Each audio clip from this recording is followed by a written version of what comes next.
भंडारा जिल्ह्यात आधारभूत धान्य खरेदी केंद्रावर पणन हंगाम 2023-24 मध्ये 31 लाख क्विंटल धान्य खरेदी शासनाच्या वतीने करण्यात आली आहे।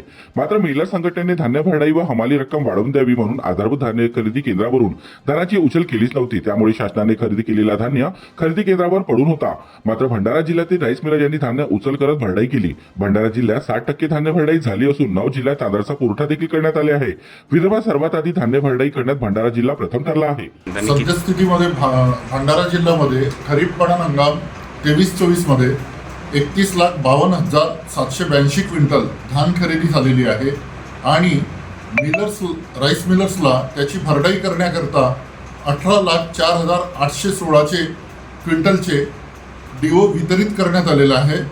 वितरित केलेल्या डीओचे प्रमाण हे 57% असे आहे आणि जे धान आपल्याकडे जमा झालेलं आहे त्या जमा झालेल्या धानाच्या 67% प्रमाणे 21,12,364 क्विंटल CMR हा जमा होईल।